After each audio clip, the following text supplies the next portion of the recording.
Some brands offer you low finance, or cashback, or servicing. Renault don't do ors. We do ands. The Renault Kadjar with 1.91% APR and €1,000 cashback and 3 years servicing, saving you thousands. Renault, the brand with the ands. Visit your local Renault dealer. Finance is made under a hire purchase agreement. Terms and conditions apply. Deposit required subject to lending criteria. See Renault.ie. Blog Talk Radio.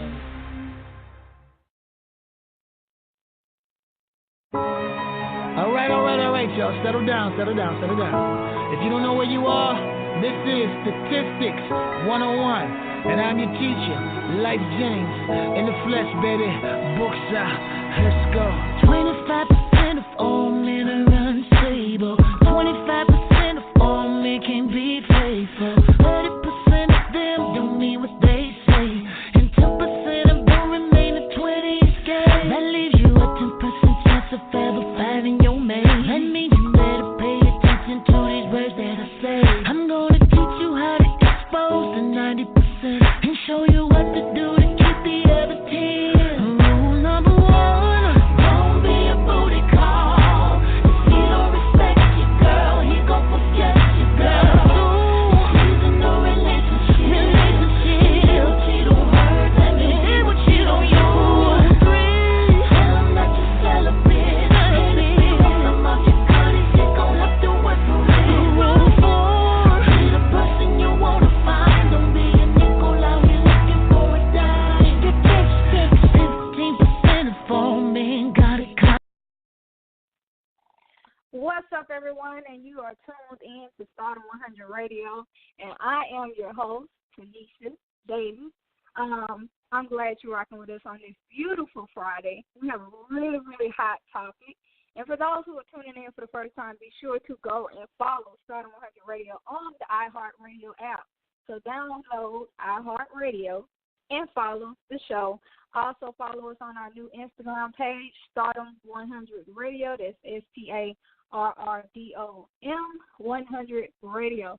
So again, we got a really, really hot topic. I think a lot of people would like to talk about this. You know, and not enough people talk about it. You know, and we're discussing: would you date someone who was celibate? Like, if someone was practicing celibacy, would you date that person? So we're going to get ready to get the show started. Today on the show, I have a special guest joining me in this topic. You know, as usual, we like to keep it 100. And I don't want to just tell you anything from my side, but I want you to get it from both ends. So I have a special guest today joining me, a good friend of mine.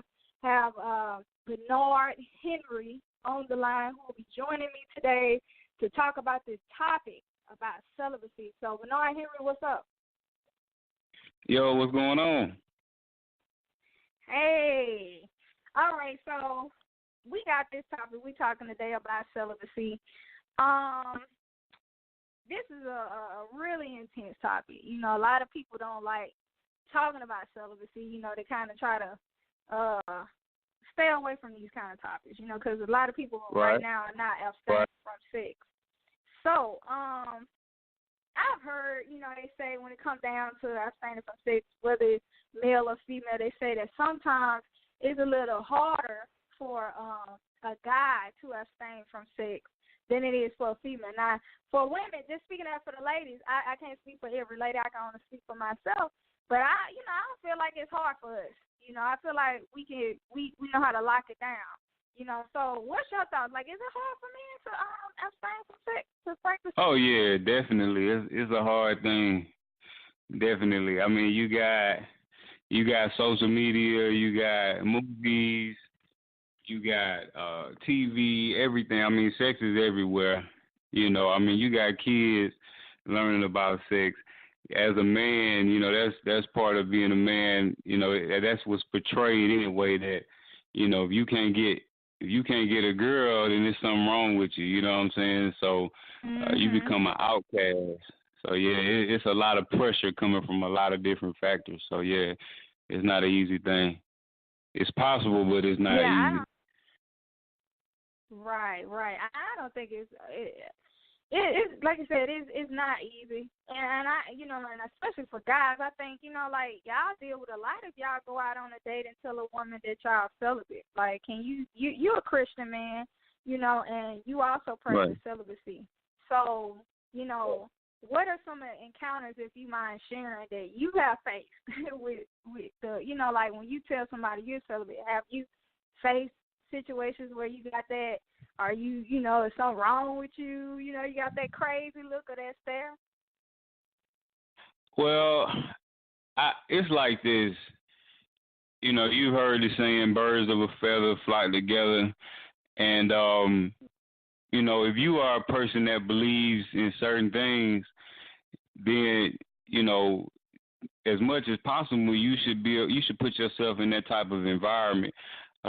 Now, that doesn't mean that you have to live in a bubble, because that's just not reality. But, you choose the circle of friends that you want to entertain. You choose the places that you go.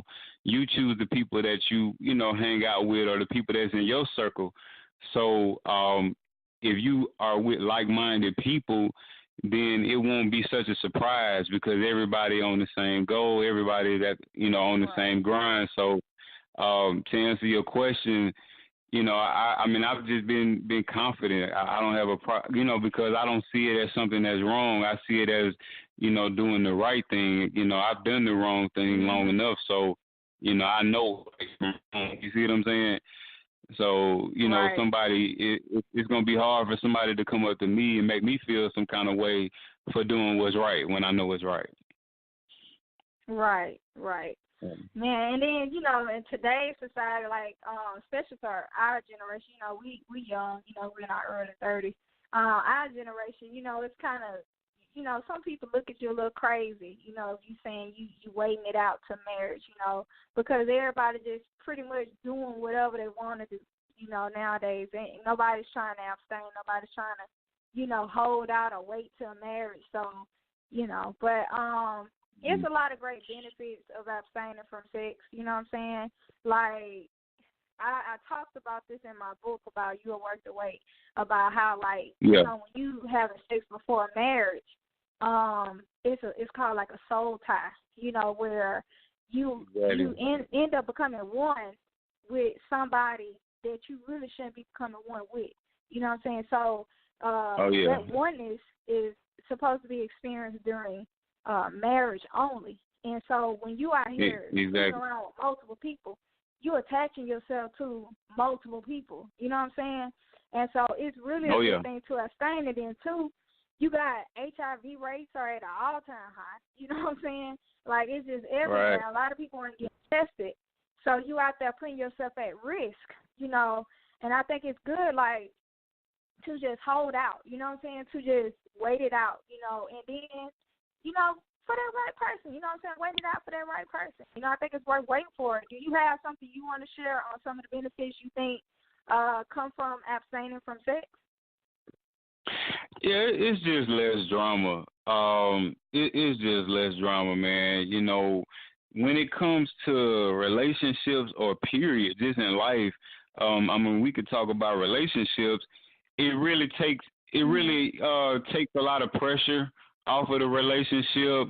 You get a chance to get to know that person for who they really are. Right. And it's kind of like, of course I'm a rap artist, I'm gonna use this example. It's like listening to a rap song, and a lot of these guys, man, they can curse. Every other word is a curse word. Every other line is a curse word. But when you can get a rapper who rarely curses in his lyrics, and he's actually saying something and he has substance to his lyrics, it's just a different experience. You have a lot more respect for that artist, because you like, oh, man, this dude has content. You know what I'm saying? This dude is really talking about something. Anybody can rap and curse. So, with that being said, in your relationship, is more substance to your relationship than just sex, because, just the physical. Because that does get old too. Yeah, that gets old too. That gets played out. If it's just like anything. If you misusing something, it's gonna get played out, and you're not gonna appreciate it over time if it's being misused. But if you using it in the proper context of what it's for, man, you can enjoy it forever. So, you know, as far as relationships go, I think that sex clouds judgment. I think that, you know, it's harder for you to make sound decisions because you in your feelings, like people say, you know what I'm saying? You in your feelings, you making emotional decisions based on, oh man, I love this person. You think it's love, but it's not love. It's emotional. It's, like you said, it's soul ties. And you really blinded. You blinded. But if you leaving sex out of it, you have more substance. You can get to know this person for who they really are. You know, sex comes, like you said, in marriage. And I think even in life in general, not even just relationships, but just in life, you know, even if you are a single person and you just having sex with random people, it's a distraction. You know, like you're supposed to be studying, you're supposed to be working on your business, you're supposed to be doing this, you're supposed to be doing that, but you having sexual relationships with one or two or more people, you're not on your A game, you're not on your grind, you know, you giving your time and energy. You know what I'm saying? And then of course your relationship with God ain't where it need to be. You know what I'm saying? Exactly. And it don't take no religious person. It don't take, you know, no theologian to realize that, you know, sex is wrong before marriage. Sex is a wonderful thing in marriage. God created sex. You see what I'm saying? So it just even outside of a romantic relationship, it's a distraction to anybody that's trying to reach real goals in life, because you're not in a relationship with this person and you just having casual sex. Somebody gonna catch feelings. You know what I'm saying? Right. And then, you know, don't let a baby come involved into it. Now you got baby mama drama. Now you got baby daddy drama. Now you got child support. Now you gotta work harder because you're not with this person. So you got money going out of your household to somebody else's household. So you got a whole lot of drama. You know, and really and truly, I don't have to preach, but God didn't intend for it to be that way. You know, and a lot of times, you know, we do. Yeah, a lot of times the things that we do, man, are the things that, you know, God told us that he didn't want us to do. It wasn't that he was trying to give us a whole bunch of rules. He was really trying to help us have a better life and avoid, you know, conflict. So. Right. I like how I like everything you just shared. Like, you just dropped a whole bunch of jewels. So I hope everyone that's tuned in and listening is taking notes, because you just dropped a lot of jewels. I like earlier how you talked about how sex clouds judgment, and you know, it brings on a lot of conflict. You know what I'm saying? And during that dating stage, that's a time for you and that person to really be getting to know each other. You know, and like you said, when you become intimate, then it just brings a whole lot of unnecessary problems. But that's the time to communicate, which is something that a lot of people aren't doing nowadays. You know, like people sit down, they don't know what to talk about. You know what I'm saying? They got their face in their phones. They, you know what I'm saying? They don't know what to say to each other no more. So all they know is being intimate. But when you take away that, what else do you have? You know what I'm saying? What else is going to hold you two together? You know what I'm saying? If that's all you have. Because, see, you can get that from anybody. You know what I'm saying? So you want to have some kind of substance to your relationship. So I like that you talked about that, because, like I said, a lot of people, that's all they do. They're having sex. They're not doing anything else. They're not talking. They're not discussing business. You brought up about business. They're not just getting ahead. You know what I'm saying? And then if you are that entrepreneur and you're trying to get ahead and you're trying to do something with your life or whatever, when you sleeping around and, like you said, that baby comes, now you in a situation, you know, that you never intended to be in, and you ain't even going to marry this person. So it's like, that's, and not to say that's, I don't want to hurt nobody's feelings, but, you know, it kind of leads to why you have a lot of single people, you know, single parents, so to say. Because that cycle continues. Right. It's a vicious cycle that's going on, and that cycle continues. Right. You know, single parent home, all that. Yeah, all of that leads to a lot of single parent homes. That's not how it's supposed to be. That wasn't the goal. You know, the ultimate goal is getting married. And I want to talk about this because for our generation, celibacy is almost like a shamed upon. When you go out and you telling people, look, I'm celibate, I'm waiting till I'm married, people looking at you like you're crazy. You know what I'm saying? Because you got to, you know how it is right now. We got these side chicks, side men. There's so much stuff going on, So why do you feel like, honestly, why do you think everybody shames celibacy? Like, what's the real big deal? I think it's a beautiful thing to wait, to wait till you're married. I think that's a beautiful thing. So why do you think people shame it, look down on it? Right. Well, you just said a curse word just then. You said wait. This 2018, nobody wants to wait. Yeah, you know what I'm saying? Yeah, you don't even want to wait on your app, on your Facebook page to load up. You see what I'm saying? Like this everything is quick, everything is fast. Like you get mad if they taking too long in the drive-through. Everything is quick. We got Fire Stick now. We got everything. You don't even have to wait on a movie to come out on DVD. Like it's crazy. Everything is so fast. So waiting is the last thing that anybody wants to do now. And if you can create something to where people can get something done faster, you will become a millionaire. Nobody's wanting to wait today.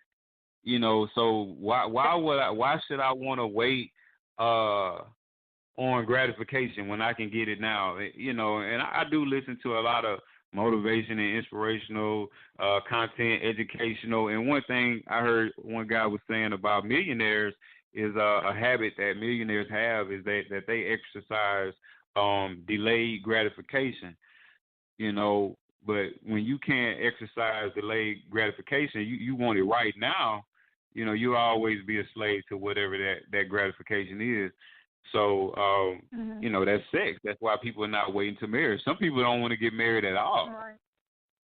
You got TV, you got movies, everything making sex look so great, making it look awesome, and making it seem like you're missing out on the party if you're not doing it.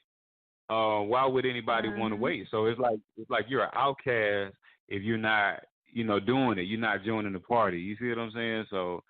Right. It takes people like myself, takes people like you, and there are so many people out here that are not doing it. It's just they don't get that publicity. You see what I'm saying? They don't get that exposure. Right. But it's a lot of people that's not doing it, man. It's a lot of people that are waiting for different reasons, not just one reason. Right. So. Right. Do you feel like it's harder for a guy to abstain? Because I hear guys say that it's harder. Like men have needs. It's harder. Do you think that's true, or that's just some kind of excuse? I think that it is harder for a guy to wait. You see what I'm saying, and to abstain, but I think guys, we can be easily distracted too. You know what I'm saying? You look at a lot of the kings back in the day, man, in the history, most of the kings back then, they fell to the hands of a woman, man. Let's just be real. Right. Even today, a lot of our politicians, a lot of our leaders today, they falling because of, something that they did with a woman or whatever. So I think that it is a little harder, but if you can get a guy to focus, and if you can get him focused on something that's more important, then it could be done. It won't be as hard if he's not distracted, if he can focus. I think that women, I would say that it may be easier for a woman. I think it's easier for you guys to focus. You think it's easier for us to focus than it is for... I agree that it can be a little easier for women to hold it down. As Maria was saying in the Tyler Perry movie, like clink, clink, buckle it down. I think a woman can kind of help a man to say, to abstain along with her. You know, it's at the end of the day, and I just knocking the men. You know what I'm saying? But women, we have a lot more power than we give ourselves credit for. I believe a long time ago, Steve Harvey said, "Y'all sitting on a gold mine. You don't even know it." You know, I think that women have to just learn how to just lock it down. You know what I'm saying? And not to shade men, but I feel like to some extent that a man is only going to do what you allow him to do. You know what I'm saying? So if he love you, he respect you, and he care about you, and you tell him no, and he really love you, care about you, he's going to be like, oh, man, I can't help but respect that. I'm going to rock with that. Now, if he move on to the next female, then, you know, he never loved you in the first place, and you let that be. Now, getting into that topic, and since we're talking about celibacy, real briefly, how did you feel about the 90-day rule? Because that was, even though that's not a full, you know, but people were having problems with that topic about waiting it out for 90 days and so forth like that, because that was like almost just like celibacy. So how did you feel about, I think Steve Harvey came out in his book about the 90-day rule, you know, and there was so much being said about that. What were your thoughts on that? I think it was just a game. You know what I'm saying? I didn't agree with it. It to me it was almost superficial. You see what I'm saying? Like, okay, you gonna wait 90 days. Anybody can wait 90 days. Like, what do you really think you're accomplishing? You know what I'm saying? Like, come on, man. Like, what do you really think you're accomplishing by waiting 90 days or getting somebody to wait 90 days? Anybody could put on the front. Anybody could put on a mask or whatever. Play that. You know, they can. Yeah, they can dance to your tune for however long they need to. I mean, look at. You know, you got robbers and people that rob banks and stuff like that. They case out the area, you know, for weeks and days and months. You know what I'm saying? They're patient. Right. You know, so just because you got somebody that's patient, that don't mean that you have weeded out the fool. That don't mean that you weeded out everybody that has ill intentions. Just because you got somebody that's patient, you still gonna be faced with the same problem because you didn't deal with the issue. You just put a Band-Aid on it. You didn't really deal with the root of it. And, you know, the root of it is just something, it's not in our best interest to do it. You know, everybody, you know, has free will to do what they want to do, but it's really not in your best interest to do it at all, you know, because after 90 days, the dude going to get what he want, and then on day 91, he gone. You see what I'm saying? So, right.